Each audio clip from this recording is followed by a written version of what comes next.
चीज को शिद्दत से चाहो तो पूरी कायनात उसे मिलाने में आपकी मदद करती है। जी हाँ, मैं रवि अग्रवाल आप सभी का स्वागत करता हूं फिर से एक बार हमारे ऑफिशियल यूट्यूब चैनल स्मार्टली पर।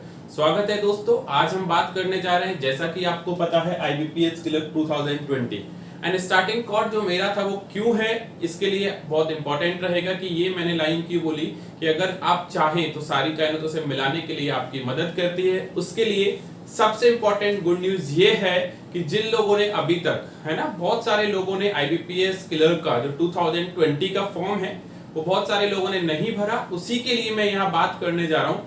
गुड न्यूज क्या है? नंबर फर्स्ट आप ये समझिएगा कि IBPS क्लर्क के जो प्रीवियस फॉर्म थे, है ना, जो IBPS ने फर्स्ट नोटिफिकेशन जो आउट किया था हमारा सितंबर में, वो नोटिफिकेशन जो डेट था हम लोगों का वो था 2 सितंबर से लेके 23 सितंबर तक हमारा नोटिफिकेशन था, जिसमें कई लोग अभी फॉर्म नहीं भर पाए। और दूसरी चीज, अगर आप चाहें तो इस एग्जाम को इजीली क्रैक कर सकते हैं। उसके पीछे एक और रीजन है। वो रीजन क्या है? जब भी ये वैकेंसी आउट हुई थी देन नोटिफिकेशन आपको आया था 1557 वैकेंसीज, यानी 1557 वैकेंसीज का, बट नेक्स्ट डे ये वैकेंसी प्लस 1000 इंक्रीज हो गई थी and now total vacancy is 2557। सबसे इंपॉर्टेंट पार्ट ये रहेगा कि 1000 वैकेंसीज एक छोटा अमाउंट नहीं होता अगर आपको एग्जाम क्रैक करना है, क्योंकि आज हम पूरे सेशन में यही डिस्कस करने जा रहे हैं कि आप ऐसा क्या स्ट्रेटेजी प्लान करें जिससे आप इजीली IBPS क्लर्क को क्रैक कर पाए और आप एक गवर्नमेंट ऑफिसर बन पाए। क्योंकि हर एक किसी की ख्वाहिश होती है कि मैं एक अच्छा गवर्नमेंट ऑफिसर बनूं, तो उसी के लिए मैं ये सेशन लेके आया हूं। अगर आपने इस चैनल को अभी तक सब्सक्राइब नहीं किया है तो प्लीज एक बार सब्सक्राइब जरूर कर लीजिएगा, बेल आइकन को प्रेस करना नहीं भूलिएगा, जिससे क्या होगा, जितने भी लेटेस्ट नोटिफिकेशन जो आएंगे वो आप लोगों के लिए मिलते रहेंगे। तो चलिए, मैं बात कर रहा था प्रीवियस जो फॉर्म थे वो स्टार्ट हुए थे 2 सितंबर से लेके 23 सितंबर तक एंड वैकेंसी इंक्रीज करके हमारी टोटल वैकेंसीज हुई 2557। बट नाउ IBPS ने क्या किया है? IBPS ने इस फॉर्म को रीओपन किया है। क्या किया है? रीओपन किया है। और रीओपन क्यों किया है? क्योंकि अभी अगर हम देखें तो फाइनल ईयर स्टूडेंट्स जो हैं हमारे, उनके अभी एग्जाम लेट हुए हैं। तो यहां पर एक चीज आप जान लीजिएगा कि जो भी प्रीवियस क्वालिफिकेशन इसके लिए थी ग्रेजुएशन की, वो यहां पर जो आपकी क्वालिफिकेशन है वो गवर्नमेंट ने कर दी 6/11/2020। यानी आप अगर ग्रेजुएट हैं और अगर आपका रिजल्ट 6/11/2020 तक आता है या उससे पहले आता है तो आप ये फॉर्म फिल कर सकते हैं, क्योंकि they want only simple graduate. उसके बाद अगर हम बात करें तो ये फॉर्म जो रीओपन हो रहा है वो हो रहा है 23 अक्टूबर से रहेगा आपका 6 नवंबर तक। ये याद रखना है, आपका जो फॉर्म रीओपन होगा वो रहेगा 23 अक्टूबर से लेकर 6 नवंबर। यानी आप ये फॉर्म आपका दोबारा भर सकते हैं। जिन लोगों ने भर दिया है, अगर आपको कुछ एडिटिंग करना है, आपको या रीओपन करना है, कुछ चेंजेस करना है, यू कैन डू। ये बेसिकली बहुत अच्छा स्टेप है IBPS की तरफ से उन स्टूडेंट्स के लिए जिन लोगों को सबसे बड़ी यही चिंता थी कि हम लोग फॉर्म नहीं भर पाए। राइट? कहते हैं मंजिल उन्हीं को मिलती है जिनके सपनों में जान होती है। पंखों से कुछ नहीं होता दोस्तों, उनके हौसले में उड़ान होती है। तो ये राइट टाइम है इस तरह का कुछ करने का, क्योंकि हमें अभी डिसाइड करना है कि हाँ, हमें एक गवर्नमेंट ऑफिसर बनना है। तो ये आपके लिए राइट टाइम है। और दूसरी बात, आपके लिए सबसे बड़ा गुड न्यूज है, दूसरी चीज जो एक और बता देता हूं, बाकी जो भी क्राइटेरिया है, कई लोगों को समझ में नहीं आता सर और क्या क्राइटेरिया है, तो जो प्रीवियस फॉर्म थे जो आपके सितंबर में आउट हुए थे, सारा क्राइटेरिया सेम रहेगा। बस आपका जो एजुकेशनल क्वालिफिकेशन है वो चेंज हुआ है एंड फॉर्म रीओपनिंग का डेट चेंज हुआ है। तो आप डेफिनेटली फॉर्म फिल कीजिएगा। फिर भी अगर आपको कोई भी दिक्कत आती है फॉर्म फिल करते समय तो स्क्रीन पर मेरा एक नंबर है, आप उस नंबर पर मुझे व्हाट्सएप एंड कॉल कर सकते हैं डेफिनेटली। नाउ एक और मैं आपको बात बता देता हूं, जैसे कि मैंने आपको वैकेंसीज के बारे में बताया, इसके बारे में बताया। नाउ अभी हम बात करेंगे स्ट्रेटेजी। देखो दोस्तों, अगर फॉर्म भरने से सिलेक्शन होता तो IBPS में कम से कम नहीं तो मानो तो आप लाखों में फॉर्म जाते हैं ना। दोस्तों अगर बात करें फॉर्म की तो देखिए इंपॉर्टेंट पार्ट ये होता है कि आपने फॉर्म भर दिया, बट सिर्फ सिंपल फॉर्म भरने से आप कभी भी गवर्नमेंट ऑफिसर नहीं बन सकते। फॉर्म भरना एक पहला स्टेप है गवर्नमेंट ऑफिसर बनने के लिए, बट उसके लिए क्या स्ट्रेटेजी होनी चाहिए, क्या पैटर्न होता है, आप कैसे पढ़ाई करोगे, क्या कितने मार्क्स का आता है, वो सारी बातें हम अभी आपके साथ आगे करने जा रहे हैं। सो आप ये नोट डाउन कर लीजिए जो आपके लिए हेल्पफुल रहेगा। आगे हम बात करेंगे कि आपकी और क्या क्या स्ट्रेटेजीज आईबीपीएस क्लर्क 2020 को लेकर होनी चाहिए। तो चलिए ये आप नोट डाउन कीजिए, फिर मैं आगे और बात करता हूं। दोस्तों एक और बात मैं जो आपको बताता हूं आगे स्ट्रेटेजी प्लान करने से पहले, मैं एक और थिंग्स आपको क्लियर कर देता हूं। जो आपका प्रीलिम का एग्जाम रहेगा, राइट, बेसिकली यहां पर 2 एग्जाम होते हैं, वो मैं आगे बात करूंगा। प्रीलिम का एग्जाम रहेगा आपका दिसंबर में, वो रहेगा आपका 5 दिसंबर, 12 दिसंबर एंड 30 दिसंबर को आपका पेपर रहेगा ना। इसके लिए है ना, यानी अभी आपके पास बहुत कम टाइम बचा है, क्योंकि अगर हम देखें तो अभी हमारा अक्टूबर चल रहा है, फिर नवंबर है, नवंबर में हमारे फेस्टिवल्स भी हैं, तो कई लोग फेस्टिवल में बहुत ज्यादा टाइम कंज्यूम करते हैं, बहुत ज्यादा कुछ ज्यादा ही सेलिब्रेट करते हैं हमारे इंडिया में। लेकिन अगर आप स्टूडेंट हैं तो थोड़ा सोचिए और कैसे पढ़ाई करना है वो मैं आपको अभी आगे बता रहा हूं। चलिए स्टूडेंट, तो अब हम बात करते हैं स्ट्रेटेजी की कि आपका स्ट्रेटेजी कैसा होना चाहिए आईबीपीएस क्लर्क के लिए। तो यहां पर आप एक बार जरूर से जान लीजिए कि जो आपका आईबीपीएस क्लर्क का एग्जाम है वो बेसिकली आपका 2 फेज में रहेगा, जैसा कि मैंने बताया आपका प्री एंड दूसरा मैंने आपको बताया आपका mains. Now pre and mains की हम बात करें तो आज के सेशन में सिर्फ मैं प्री की बात करूंगा। अब प्री को क्वालिफाई कीजिएगा, फिर सीधा हम मेंस में मिलेंगे। नाउ ये एक आप इंपॉर्टेंट पार्ट याद रखिएगा कि प्री के लिए आपको तैयारी कैसे करनी है, मैं आज आपको वही बताने के लिए जोड़ा हूं। तो सबसे पहले इंपॉर्टेंट रहेगा जो आपका प्रीलिम का पेपर है वो बेसिकली आपका 3 पार्ट में डिवाइड होता है, मैं आपको यहां लिखता जा रहा हूं। Number first is quantitative aptitude, next is logical reasoning and third is general English, right. यहां पर क्वांटिटेटिव एप्टीट्यूड यानी आपका मैथमेटिक्स का जो पोर्शन होता है, then logical reasoning, then general English. ना यहां पर अगर हम क्वेश्चंस की बात करें तो आपको यहां पर बेसिकली टाइम 20 मिनट्स होता है। मैं क्वेश्चंस की बात करूं 35 क्वेश्चंस आपको क्वांट में होते हैं, 35 क्वेश्चंस आपको रीजनिंग में होते हैं एंड 30 क्वेश्चंस आपको जनरल इंग्लिश में होते हैं। और टाइम की अगर आप बात करेंगे तो आपको 20 मिनट्स, यहां भी अगर आप देखेंगे तो आपको 20 मिनट्स और यहां भी अगर आप देखेंगे तो आपको 20 मिनट्स, यानी आपको ईच एंड एवरी सेक्शन में 20 मिनट्स मिलेगा। यानी बेसिकली अगर हम क्वेश्चंस की बात करें तो प्री में आपका 100 क्वेश्चंस आता है और आपको टाइम मिलता है 1 आवर, मींस हम कह सकते हैं 60 मिनट। आपको इस 60 मिनट के अंदर आपको 100 क्वेश्चन सॉल्व करने हैं, तो कैसे करना है वही स्ट्रेटेजी के लिए हम बात कर रहे हैं यहां पर। तो चलिए सबसे पहले क्वांट की बात करते हैं, फिर लॉजिकल रीजनिंग, फिर इंग्लिश। नाउ सबसे पहले क्वांट में 35 क्वेश्चंस, उसके बाद 20 मिनट्स। अच्छा, ये सेशनल टाइम क्या है कई लोगों को नहीं समझता, मैं बता देता हूं। सपोज आप एग्जाम देने गए और आपका लॉजिकल रीजनिंग का आपने स्क्रीन देखा, तो आपको उस लॉजिकल रीजनिंग को सॉल्व करने के लिए आपको 20 मिनट्स ही मिलेंगे, चाहे आप उस सब्जेक्ट में कितने भी अच्छे हैं या आप कितने भी बुरे हैं, उससे कोई फर्क नहीं पड़ता, सिर्फ आपको 20 मिनट्स मिलेंगे। जैसे ही आपका वो सेक्शन ओवर होगा, आप वापस, सपोज आप रीजनिंग में हैं और रीजनिंग का सेक्शन आपका ओवर हो गया, अगर आप क्वांट पे आ गए तो आप वापस रीजनिंग में नहीं जा सकते। होप ये आपको क्लियर होगा, राइट। नाउ यहां पर हर एक में 20 मिनट्स में आपको क्या करना है वो भी मैं बता देता हूं। अकॉर्डिंग टू, देखिए कई लोगों का डाउट होता है सर कट ऑफ। बेसिकली अगर कट ऑफ की हम बात नहीं कर सकते, it's depend in always paper, आपका पेपर का जो डिफिकल्टी लेवल है कैसा आता है। फिर भी आप माइंड में एक इमेज फ्रेम करके चलिए कि आपको जो भी स्कोर लाना है वो आपका 70 प्लस लेके आना है। ये याद रखिएगा, 65 प्लस भी हो सकता है, बट आप माइंड में फ्रेम करके रखिएगा कि आपको 70 प्लस लेके आना है। नाउ 70 प्लस आप लेकर कैसे आओगे, ये भी सबसे बड़ा क्वेश्चन है। तो उसी के लिए हम बात कर रहे हैं यहां पर क्वांट एप्टीट्यूड में। अगर हम चैप्टर्स की बात करें तो सबसे पहले आपको सिंप्लीफिकेशन पे बहुत अच्छे से मेहनत करनी होगी। सिंप्लीफिकेशन बेसिकली 5, अगर सिंप्लीफिकेशन नहीं तो अप्रोक्सीमेशन भी आपको 5 मिल सकता है। यहां तक खूब समझ में आ रहा है। उसके बाद अगर हम बात करें सिंप्लीफिकेशन, अप्रोक्सीमेशन, उसके बाद हमारा आता है क्वाड्रेटिक इक्वेशन, ये भी आपको 5 मार्क का मिलेगा। उसके बाद अगर हम बात करें तो हमारा होता है नंबर सीरीज, जो भी आपको 5 मार्क्स का मिलेगा। नाउ अगर हम बात करें नेक्स्ट डेटा इंटरप्रिटेशन, वो भी आपको 5 मार्क्स का मिलेगा। तो बेसिकली अगर टोटल हम बात करें क्वांट में अभी तक तो हमारे कितने मार्क्स हो गए, 25 मार्क्स। रिमेनिंग बचा आपका 10 मार्क्स।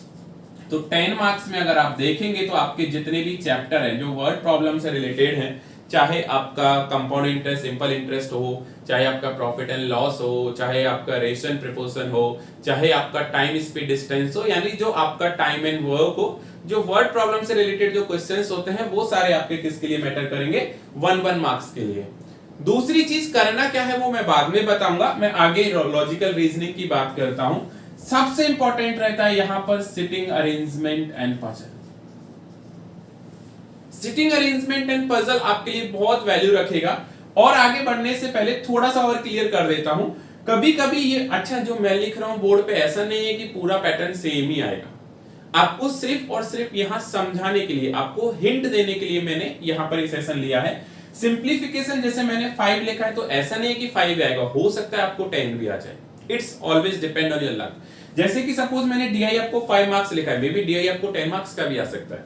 मैंने आपको 10 लिखे तो वर्ड प्रॉब्लम आपको 5 भी जा सकते हैं। कई पेपर में कोऑर्डिनेट इक्वेशन नहीं आया तो नहीं आया, आप क्या कर सकते हो, कुछ नहीं कर सकते, राइट। सो आपको फुल्ली प्रिपेयर होके जाना है। बट मेरा एक कंसर्न क्या मैं कहना चाह रहा हूं, क्यों मैं यहां पर हूं, सारे स्टूडेंट, सारे मतलब कई स्टूडेंट अपना पूरा टाइम इस वाले पैटर्न पे खत्म करते हैं जो 10 मार्क का है, राइट। बट आप ऐसा बिल्कुल मत कीजिए। अगर आप स्मार्ट हैं, आप अच्छे से तैयारी कर रहे हैं, तो होप, मैं उम्मीद करता हूं आप ऐसा बिल्कुल नहीं करेंगे। आप सबसे ज्यादा मेहनत इन चैप्टर पे कीजिए।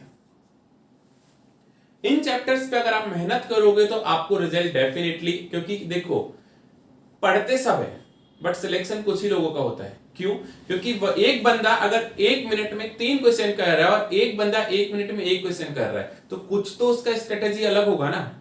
अगर कुछ स्ट्रेटेजी अलग है, आपको वही स्ट्रेटेजी समझना है कि उसका स्ट्रेटेजी क्या है, और मैं भी अगर उसी की स्ट्रेटेजी से प्लान करूं तो हो सकता है मेरा सिलेक्शन हो जाए, right. Number 2, sitting arrangement and puzzle की अगर हम बात करें तो 20 से 25 मार्क्स के लिए आते हैं।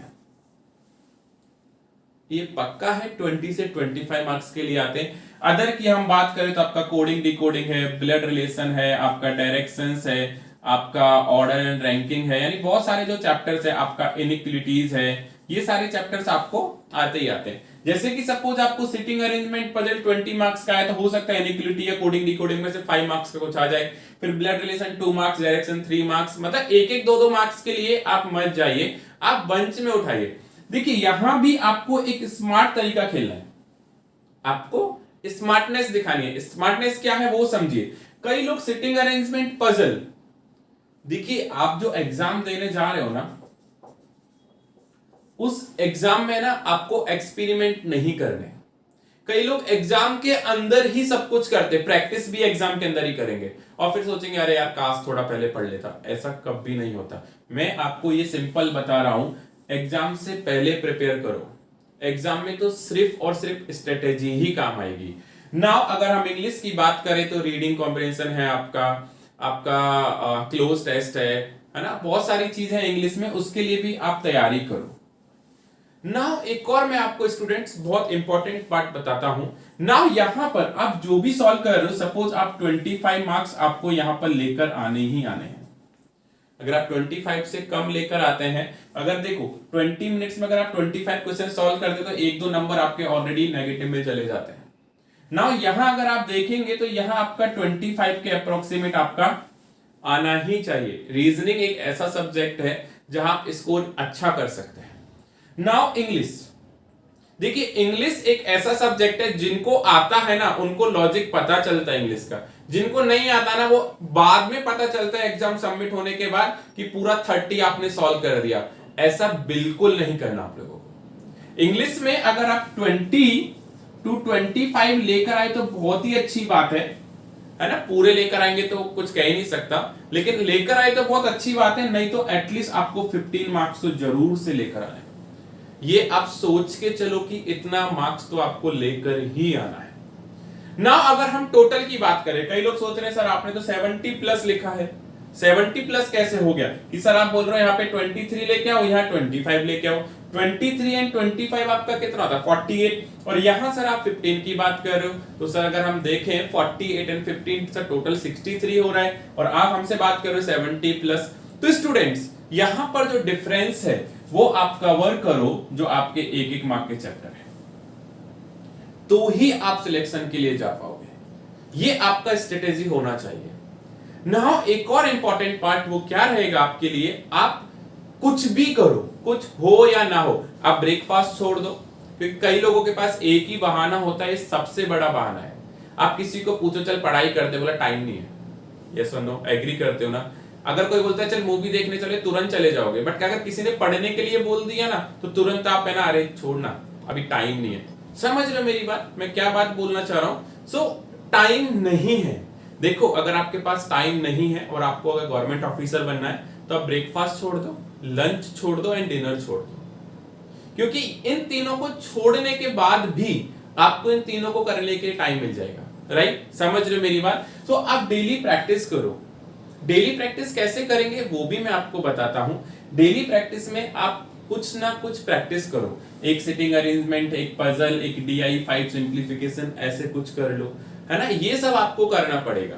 नाउ दूसरी चीज की अगर मैं बात करता हूं जो आपके लिए बहुत इंपॉर्टेंट रहेगा, वो एक और बात है, मैं आपको बात करूंगा, आप एक बार सभी पेन डाउन कर लीजिए, फिर मैं आपको नेक्स्ट बात बताता हूं।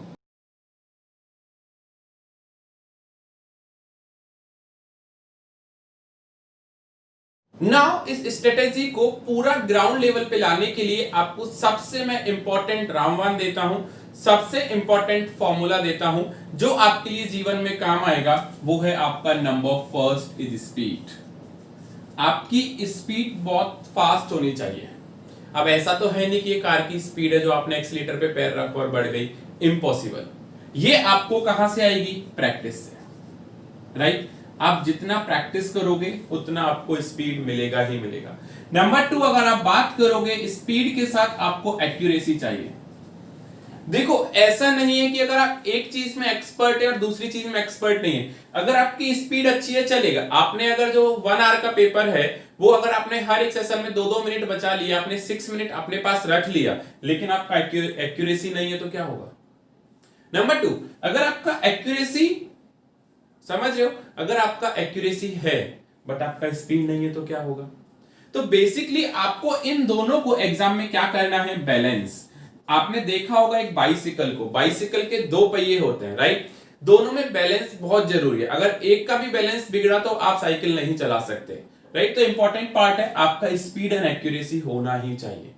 नाउ दूसरी बात, देखिए आप कितना भी प्रैक्टिस कर लो, कितना भी बुक्स पढ़ लो, ये सेशन में क्यों लेकर आ रहा हूं, क्योंकि बहुत सारे बच्चों ने मुझे रिक्वेस्ट किया है, इवन तो मुझे कॉल भी किए हैं कि सर ऐसा कुछ बताओ कैसे IBPS क्लर्क हम लोगों का क्रैक होगा, सर हमें करना ही है चाहे कुछ भी हो जाए। तो उसी लिए मैं सारी चीज बता रहा हूं। उसके लिए क्या है, नंबर फर्स्ट आपको स्पीड एंड एक्यूरेसी आपको बैलेंस रखना पड़ेगा।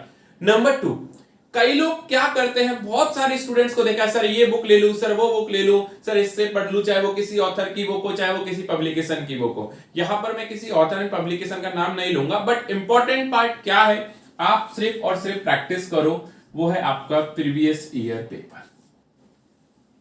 जितना प्रैक्टिस आप प्रीवियस ईयर क्वेश्चन बैंक से करोगे ना उतना ही आपको हेल्पफुल रहेगा। क्यों हेल्पफुल रहेगा, क्योंकि आपको यह पता रहेगा कि प्रीवियस ईयर तक आपको क्या आया। Number 2, each and every year में क्या क्या चेंज हुआ, राइट। अगर आपको चेंजेस ही नहीं पता रहेंगे तो आप कैसे एग्जाम क्रैक करोगे। सो इंपॉर्टेंट पार्ट, आप प्रीवियस ईयर पेपर्स जरूर से सॉल्व कीजिए। ना एक और इंपॉर्टेंट पार्ट दोस्तों, अगर आप प्रैक्टिस की बात करते हैं तो मैं प्रैक्टिस के लिए बता देता हूं, आपकी स्क्रीन पर एक इमेज है। अभी हम लोगों ने एक बैच स्टार्ट किया है जिसका नाम है सुपर 100। आपको स्क्रीन पर इमेज दिख रहा है। उस सुपर 100 बैच में क्या है, हम टोटली IBPS या अपकमिंग जितनी भी एग्जाम है उसके लिए पढ़ाई करेंगे। दूसरी चीज, यहां पर हम लोग लाइव सेशन आप लोगों के साथ लेंगे। इसके लिए हम आपको बताएंगे कि क्वांट एंड रीजनिंग में आपको कैसे क्रैक करना है। ये सेशन आपका 1 घंटे का रहेगा, जैसा कि आप पूरा पोस्टर में देख पा रहे हैं। 100 सीट्स हैं और इंपॉर्टेंट पार्ट, ये बैच हम 23 अक्टूबर से स्टार्ट कर रहे हैं। तो मेरा रिक्वेस्ट रहेगा कि आप सब लोग इस कोर्स को ज्वाइन कीजिएगा। आपको इस कोर्स के लिए एनरोलमेंट कंपलसरी है। रजिस्ट्रेशन लिंक आपको डिस्क्रिप्शन में दिया गया है, आप जरूर से फॉर्म फिल कीजिएगा, ये आपके लिए बहुत इंपॉर्टेंट रहेगा।